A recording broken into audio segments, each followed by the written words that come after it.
বেলালের হাতে পায়ে রশি লাগাইয়া রশির আর একটা মাথা ঘোড়ার পায়ে বা উটের পায়ে বেঁধে আরবের উত্তপ্ত গরম বালুর মধ্যে ঘোড়া পিটার দৌড়ায়। আর ওই গরম বালুর তাপে গেলা বেলালের পিঠের চামড়াগুলো পুড়ে যায়। বেলাল চিল্লাইয়া আল্লাহকে ডাকে, আহাদ আহাদ আহাদ, ও আল্লাহ তুমি ছাড়া আমার আর কেউ নাই। দুনিয়ার কষ্ট সহ্য করে নিতেছি, তুমি ধৈর্য দাও। তারপরও চাই যেন আমি বেলাল জাহান্নামের আগুনে না যাই, কারণ জাহান্নামের এক সেকেন্ডের আযাব সহ্য করতে পারবো না। ও আল্লাহ তুমি আমাকে কবুল করে নাও। এই বেলালের আমার নবী মসজিদে নববীর মুয়াজ্জিন বানায় দিবে। আফ্রিকার জঙ্গল থেকে কালো বেলাল নবীজির বরকতি হাতে কালেমা পড়ার পরে এমন জান্নাতের পাগল হয়ে গেল। পাপিষ্ট উমাইয়ার বাড়ি বেলাল চাকরি করে। বেলালের দিকে একদিন উমাইয়া নজর করে দেখে বেলাল জবানটা দিয়া উচ্চ আওয়াজে আহাদ আহাদ আহাদ বলে আল্লাহরে ডাকে। উমাইয়া বলে বেলাল কিসের আওয়াজ? বলে আমার আল্লাহর জিকিরের আওয়াজ। বলে বন্ধ করে দাও। আবার আল্লাহকে বলে উমাইয়া তোরে যিনি বানাইছেন তিনি আমার আল্লাহ। এ বেলাল আওয়াজ বন্ধ কর। বেলালকে যত বাধা দেয় বেলালের জিকিরের আওয়াজ আরো বেড়ে যায়। নদীর পানিতে বাদ দিলে পানির জোয়ার যেমন বেড়ে যায়, ইমানওয়ালার ইমানের উপরে আঘাত করলে ইমানের পাওয়ার আরো বেড়ে যায়। ইমানদারের উপরে যত আঘাত আসবে ততই তাদের ইমানটা বেড়ে যাবে। বেঈমানেরা তো বুঝে না, ওরা মনে করেছে কোরআনে হাফেজের উপরে বোম্বিং করে মেরে ফেললে কোরআনের আওয়াজ বন্ধ হয়ে যাবে। কিন্তু যত আঘাত করলো দেখা গেল ততই কোরআনওয়ালা বেড়ে যায়। বেঈমানেরা মনে করেছে মাদ্রাসায় তালা লাগাইলে বুঝি এই জমিন থেকে মাদ্রাসা বিদায় নেবে আর হবে না। বরং মাদ্রাসা এমন বাড়া বাড়তেছে মনে হয় যেন অল্প দিনের মধ্যে বাংলাদেশের প্রত্যেকটা ঘর হবে এক একটা মাদ্রাসা। বুঝে না তার সেরা মদ খাইয়া টাল হয়ে গেছে। এদের মাথা তো নষ্ট। সমস্ত প্রশাসন বলে মদের বিরুদ্ধে বলেন, সব এমপি মন্ত্রী নেতারা বলে একটু নেশার বিরুদ্ধে বয়ান করেন। কি লাভ হবে? পলিথিন বন্ধ করো, ফ্যাক্টরি বন্ধ না করলে আমারে চিল্লায় লাভ হবে না। পলিথিন বন্ধ করো করো করো, চিৎকারের দরকার নাই। চুপচাপ ফ্যাক্টরি বন্ধ করলে এমনিই বন্ধ হয়ে যাবে। বড় বড় হোটেলের মধ্যে মদের আড্ডা চলে, আমার মতো বান্দাকে বললে মদের আড্ডা বন্ধ করা যায় না। যারে দিয়া ভূত সারামো তারে যদি ভূতে পায় সমস্যার শেষ নাই। এরে নবীর উম্মতের দল, এই মুসলমান তো এক সময় ঘরের মধ্যে আল্লাহর ইবাদতে ছিল মাশগুল। আজকে বাইরে নামাইছে কে? বেঈমানেরা আমগো টুপিওয়ালারে বাইরে নামাইছে। কারণ আমার নবীরে গালি না দিলে আমরা টুপিওয়ালারা বাহিরে আসতাম না। আমাগো মাদ্রাসার বিরুদ্ধে না বললে আমরা বাইরে আইসা চিৎকার দিতাম না। আমার নবীর দাড়ি নিয়ে বলবি আমার নবীর দাড়ি ছাগলের মতো, আমার নবীরে সন্ত্রাসী বলবি, আর মুসলমান ঘরে থাকবে তা কখনো হতে পারে না। ঠিক কি না বলো?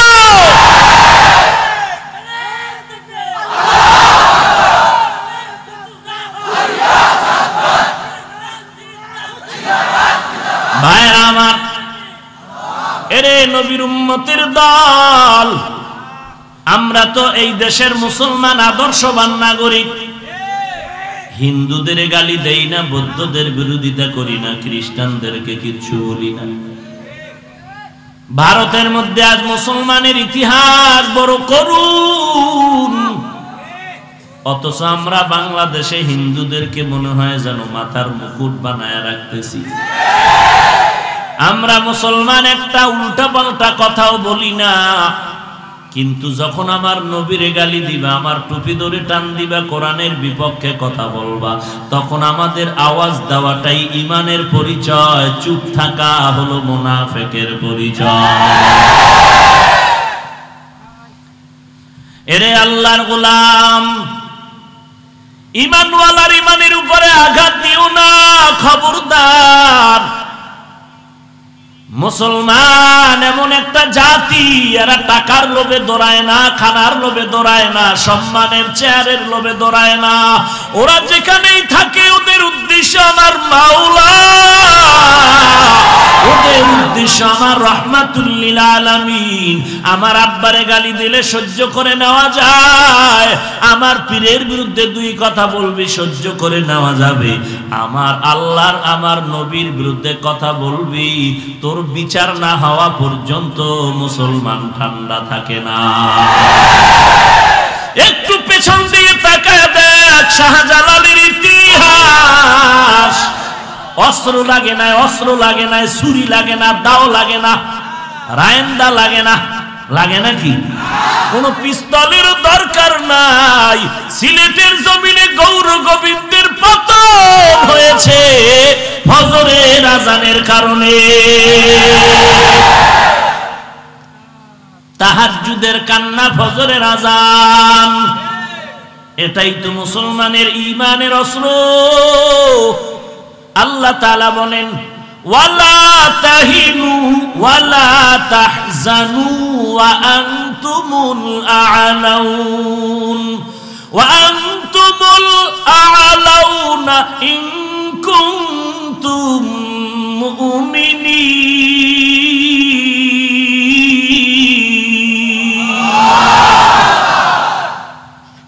ও মুমিন, তোমাদের ভয় নাই, পেরেশানি নাই, তোমরাই বিজয়ী হবে যদি ঈমানটা মজবুত করে নাও। পরিশুদ্ধ ঈমানের আওয়াজ দিয়ে সামনের দিকে আগায় যা। বেঈমানেরা আগুন জ্বালাইছে, মুসলমানেরা পুড়িয়া ফালাইবে।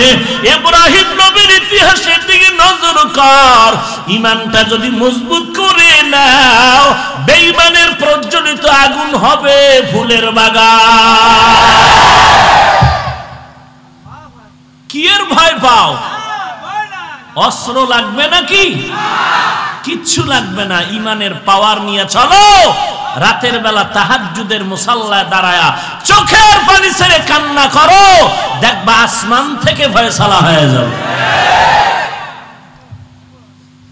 এরে নবীর উম্মতের দল, কোন দলাদলি নাই, দালালি নাই। যারা জান্নাত পেতে চাও তাদের জন্য দুইটা কাজ করা লাগবে, আমার বাবার কথা না, কোরআনের কথা। এক নম্বরে ঈমানটা পরিশুদ্ধ করো, দুই নম্বরে নেক আমল করো। ঈমানকে পরিশুদ্ধ করো, নেক আমল করো। সাহাবায়ে কেরামের মতো ঈমান। উমাইয়া বাধা দেয়, বেলাল আল্লাহর নাম আরো জোরে কয়। উমাইয়া আর সহ্য করতে পারে না, এবার বেলালের বিরুদ্ধে বিভিন্ন রকম কষ্টের উপকরণ তৈরি করলো। এক পর্যায়ে বেলালের হাতে পায়ে রশি লাগায় বেত্রাঘাত করা শুরু করলো। বেলালের চিৎকারের আওয়াজ দরওয়াজা দিয়া হযরত আবু বকর সিদ্দিক হেঁটে যায়। বেলালের কান্নার আওয়াজ শুনে থমকে দাঁড়ায় গেল। উমাইয়ারে ডাক দিয়ে কয়, রে উমাইয়া, বেলালের আর মারবা না, এ গরিবের সন্তান, তবে তার ঈমান কিন্তু দুর্বল না। তুমি বেলালের আমার কাছে বিক্রি করে দাও, অথবা আমার কাছে একটা গোলাম আছে তোমাদের লাইনের, তাকে দাও, বেলালকে দাও। বলে না না, বলে তো যদি তাও না হয় বিক্রি করে দাও, আমি টাকা দিয়ে কিনিয়ে নেই। নবীজি খবর পেয়ে কয় আবু বকর বেলালকে যদি কিনতে যাও আমি নবীর থেকেও কিছু টাকা নিয়ে যাই। হাসরের ময়দানে আল্লাহ যখন ডাকবে বেলালের খরিদ্দার কারা, আমি নবীও বলবো আমিও বেলালের খরিদ্দার। এরে নবীর উম্মতের দল, বেলালের হাতে পায়ে রশি লাগাইয়া রশির আর একটা মাথা ঘোড়ার পায়ে বা উটের পায়ে বেঁধে আরবের উত্তপ্ত গরম বালুর মধ্যে ঘোড়া পিটার দৌড়ায়। আর ওই গরম বালুর তাপে গেলা বেলালের পিঠের চামড়াগুলো পুড়ে যায়। বেলাল চিল্লাইয়া আল্লাহকে ডাকে আহাদ আহাদ আহাদ, ও আল্লাহ তুমি ছাড়া আমার আর কেউ নাই, দুনিয়ার কষ্ট সহ্য করে নিতেছি, তুমি ধৈর্য দাও, তারপরও চাই যেন আমি বেলাল জাহান্নামের আগুনে না যাই, কারণ জাহান্নামের এক সেকেন্ডের আযাব সহ্য করতে পারবো না। ও আল্লাহ তুমি আমাকে কবুল করে নাও। এই বেলালের আমার নবী মসজিদে নববীর মুয়াজ্জিন বানায় দিবে। আল্লাহর নবী মদিনার থেকে মক্কা চলে গেলেন, বিজয়ী হয়ে গেল, মক্কা বিজয়। নবীর কলিজায় এত বড় দুঃখ ছিল, আজকে খুশির দিন, মক্কা স্বাধীন হয়েছে। যেই মক্কার সামনে গিয়া নামাজ পড়তে পারে না মুশরিকরা বাধা দিয়েছে, আজকে সেই মক্কা নবীর হস্তগত হয়ে গেল। নবী হাতে লাঠি নিয়ে বাইতুল্লাহর ভেতরে ঢুইকা মূর্তিগুলো ভাঙতেছে।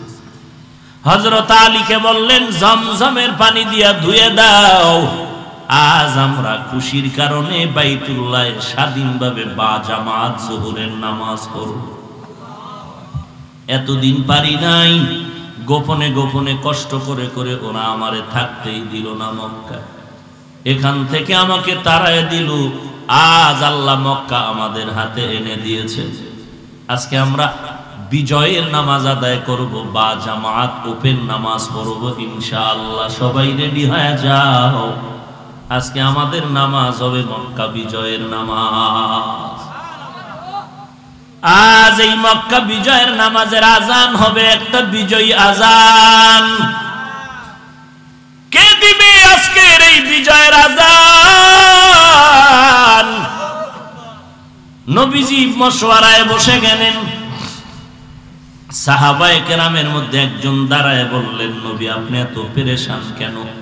আজকের বিজয়ের আজান আর কেউ দিবে না, একমাত্র হযরত আবু বকর দিবেন বিজয়ের আজান।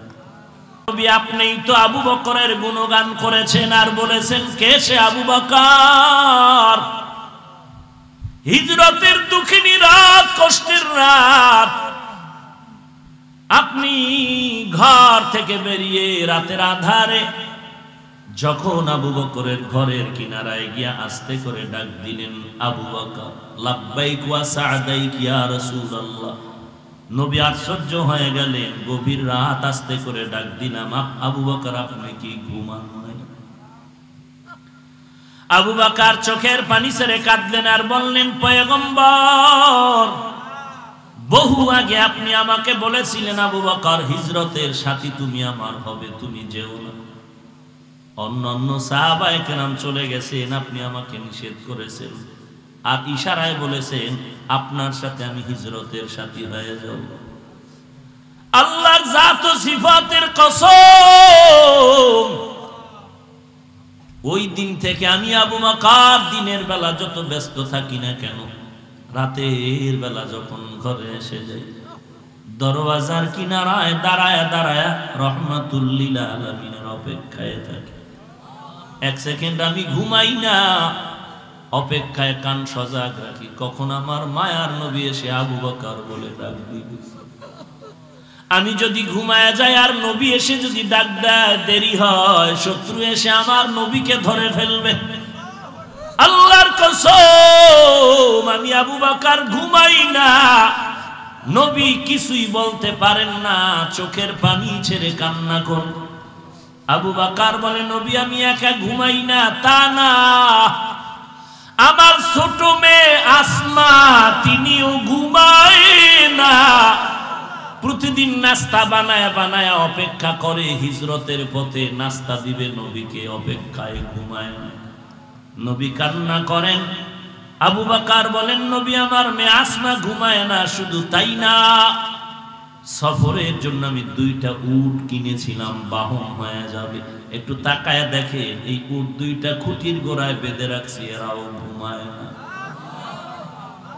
রাহমাতুল লিল আলামিন আসবেন, নবী এর উপরে উঠে মদিনা সফর করবেন, উট ঘুমায় না।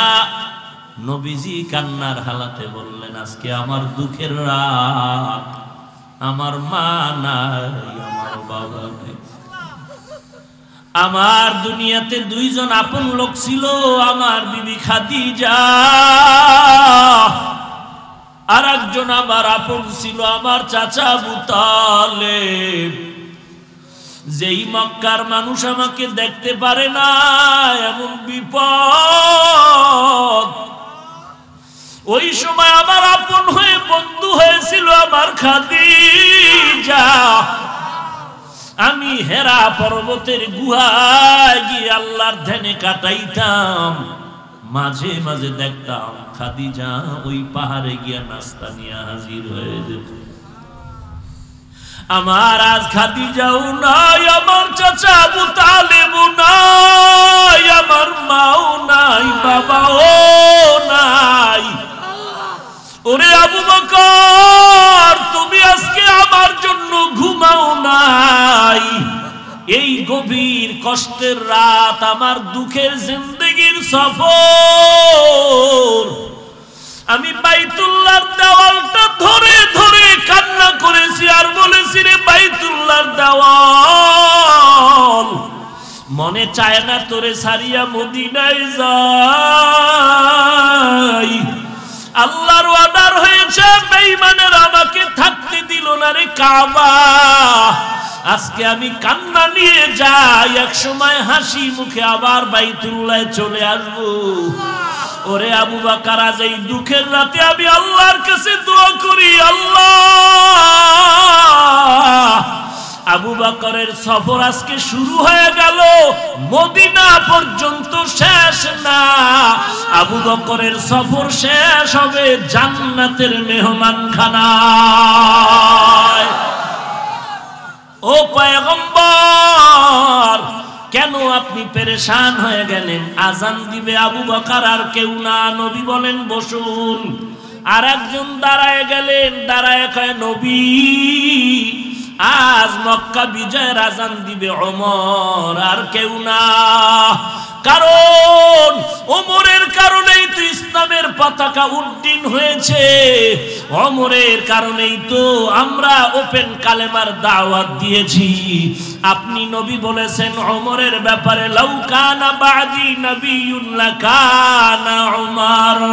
আল্লাহর নবী বলেছেন আমার পরে যদি আল্লাহ কাউকে নবী বানাইতেন, আমার পরে ওমরকে আল্লাহ নবুয়ত দান করতেন।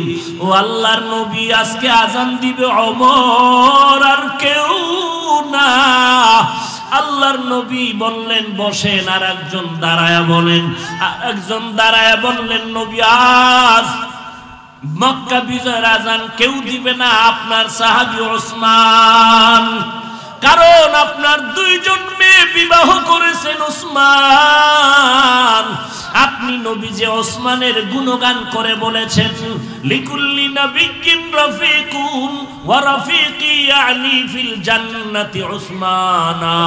আল্লাহর নবী আপনি বলেছেন সকল নবীর বন্ধু হবে জান্নাতে, আপনার বন্ধু হবে ওসমান। ওই ওসমান আজকে আজান দিবে আর কেউ না। নবী বললেন আপনিও বসুন, আর একজন দাঁড়ায়া যান।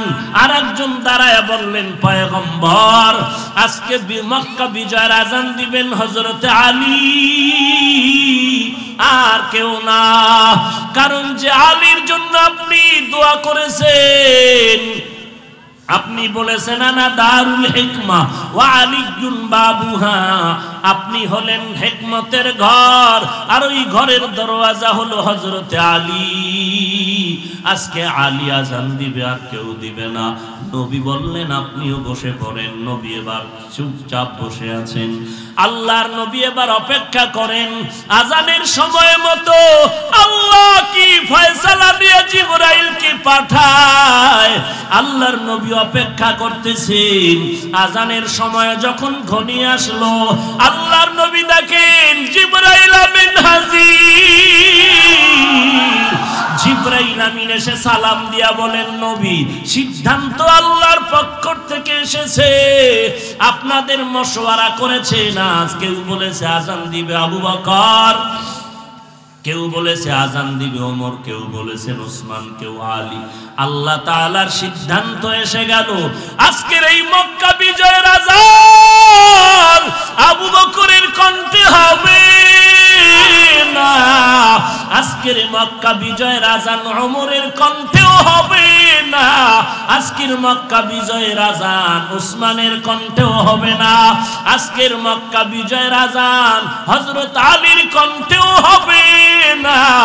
আল্লাহ তাআলার সিদ্ধান্ত আজকের বিজয়ের আজান হবে আফ্রিকার জঙ্গলের সেই বেলাল। বেলালের কণ্ঠে হবে মক্কা বিজয়ের আজান। আমার নবী চোখের পানি ছেড়ে কাঁদেন আর বলেন কই বেলাল কই, ও বেলাল আয় আয়, তোর কপাল এত ভালো। আল্লাহর পক্ষ থেকে সিদ্ধান্ত বেলাল তোমার কণ্ঠে আজ আজান দিতে হবে। আল্লাহর সিদ্ধান্ত রে বেলাল আয়, আজকে বিজয়ের আজান তোমার কণ্ঠে দিতে হবে।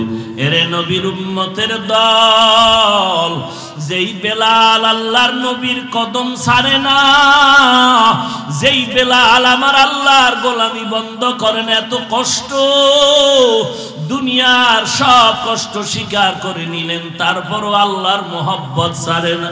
ওহুদের ময়দান মদিনার থেকে একটু দূরে, বেশি দূরে না, হেঁটে গেলে 15-20 মিনিটের সময়। ওই ওহুদের যুদ্ধ যখন চলতেছে নবী যায়, বেলাল বলে নবী আমিও যেতে চাই যুদ্ধের ময়দানে। আল্লাহর নবী বললেন না না বেলাল, তুমি সময় মতো আজান দিয়া নামাজ পড়িও, ওহুদের ময়দানে যেতে হবে না। কেমন বেলাল আমার নবীর পাগল, মাথার টুপি ফালায় না, গোসলের টাইমেও টুপিটা মাথায় চেপে ধরে গোসল দেয়।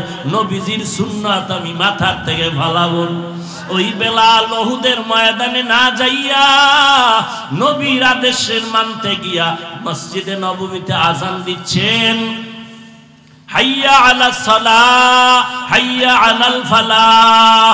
এমন সময় বেলালের কানে আওয়াজ, ওহুদের ময়দানে নবী নাই, নবী নাই, নবী নাই। বেলাল আর আজানের শব্দ না বাড়ায়া দৌড়ায়, ওহুদের ময়দানে দৌড়ায়। বেলাল যেই টুপি গোসলের সময় মাথার থেকে ফালায় না, এখন সেই বেলালের টুপি বাতাসে ফালায় দিল, খবর নাই। বেলাল ওহুদের ময়দানে দৌড়ায়, সবাই ডাকে বেলাল দাঁড়াও, বলে না না না দাঁড়াবো না, আমি আজান দিব যেই নবীর জন্য, সেই নবী নাই, সেই নবী নাই নাই। আমি কার জন্য আজান দিব? ওই নবী যদি না থাকে আমি বেলালের আজান আর কণ্ঠে আসবে না। এরে নবীর উম্মতের দল, ইমানটারে মজবুত করো সাহাবায়ে কেরামের মতো ঈমান। এরে যুবক আল্লাহর গোলাম, কোন দিন জানি মরণের ডাক এসে যায় জানা নাই। আল্লাহর দরবারে তওবা করো, আর গুনাহের কাজ করবো না। জান্নাত যদি পেতে চাও ঈমান মজবুত করো, নেক আমল করো, গুনাহের কাজ ছেড়ে দাও রে যুবক। কারণ গুনাহগারের জন্য আল্লাহ জাহান্নাম বানায় রাখছেন। ইন্নাল আবরারা লাফি নাঈম ওয়া ইন্নাল ফুজ্জারা লাফি জাহিম। নেক আমলওয়ালার জন্য জান্নাত, গুনাহগারের জন্য জাহান্নাম। কেমন জাহান্নাম? গুনাহগারেরা যদি অন্ধকার কবরে গুনাহ নিয়ে যাও, ওই কবরে গেলে কে কোন পীরের মুরিদ পরিচয় থাকবে না, কে কোন দল করো কবরে পরিচয় থাকবে না। কবরের মধ্যে তিনটা সাদা কাপড়ের বাসিন্দা হয়ে সকলে যাইবা। তিনটা প্রশ্ন করা হবে, রবের পরিচয় দাও, এরপরে ধর্মের পরিচয় দাও, 3 নম্বরে রহমাতুল লিল আলামিনের পরিচয়টা দাও। আল্লাহর নবী বলেন জবাব দিলে কবর হবে জান্নাতের বাগান। আর যারা গুনাহ নিয়ে কবরে যাও, তোমরা জবাব দিতে পারবে না কবরের সেই প্রশ্নের জবাব। যদি না দিতে পারো, আল্লাহ অর্ডার করবে কবরটা জাহান্নামেতে ভরিয়া দাও। একটা নয়, দুইটা নয়, 99টা সাপের কামড়। কবরের দুই পার্শ্বের মাটির চাপ। আল্লাহর নবী বলেন দুই পার্শ্বের মাটির চাপে পাথরের হাড্ডি চুরমার হয়ে যাবে। সহ্য করতে পারবি না রে যুবক। ও বাবাজি, পায়ে হাত রেখে বলি তওবা করে নাও, আর চোখের পানি ছেড়ে কান্না করো, আল্লাহর কাছে মাপ চাও। জাহান্নামের আগুন সহ্য করতে পারবো না, সূর্যের গরম সহ্য করতে পারি না রে আল্লাহর বান্দা। আল্লাহর দরবারে তওবা করো, মালিক তুমি আমাকে মাফ করে দাও, আর নামাজ ছাড়বো না, গুনাহের কাজ করবো না রে আল্লাহ। এতদিন দাড়ি কাটছি, নামাজ পড়ি নাই, মা বাবার খেদমত করি নাই রে আল্লাহ। আজকে থেকে তওবা করলাম, আর নামাজ ছাড়বো না, বেপরদায় চলবো না, মা বাবাকে কষ্ট দিব না। আল্লাহর কাছে দুফোঁটা চোখের পানি ছেড়ে তওবা করো। তওবা করা মাত্র চোখের পানি গালের নিচে যাওয়ার আগে গুনাহ মাফ হয়ে যাবে। ওরে আল্লাহর বান্দা, তোমার ডানে বামে তাকায় দেখো কত যুবক স্কুল কলেজে পড়ে, নামাজ বাদ দেয় না, তুমি কেন পারবা না? তোমার মতো যুবক আজ ব্যবসা করে, নামাজ বাদ দেয় না, তুমি কেন পারবা না? তোমার মতো যুবক আজ ড্রাইভারি করে, নামাজ বাদ দেয় না, তুমি কেন পারবা না? গুনার কারণে আজকে তোমার চোখে পানিও নাই। ডানে বামে তাকায় দেখো কত আল্লাহর বান্দার চোখের কোঠায় পানি জমা হয়ে গেল। কান্নাওয়ালার দোয়া খালি ফেরত যাবে না রে ভাই। যদি কান্না না আসে, আল্লাহর কাছে তৌফিক চাও, আল্লাহ কান্নাওয়ালা চক্ষু দাও, কান্নাওয়ালা চক্ষু দাও। কান্নাওয়ালা যদি কাউকে পাও, হাতটা বাড়ায় দোয়া চাও, আল্লাহ পাক কান্নাওয়ালার দোয়া খালি ফেরত দিবে না। খাঁটি অন্তরে তওবা করো। গলায় ছুরি আসবে, মরে যাব, তারপরও আর নামাজ বাদ দিব না, নবীর সুন্নাত ছাড়ব না। তওবা করার যদি খাঁটি নিয়ত হয়, মুনাফিকি না থাকে, খাঁটি তওবার নিয়তে দুটো হাত আল্লাহকে দেখায়া দাও।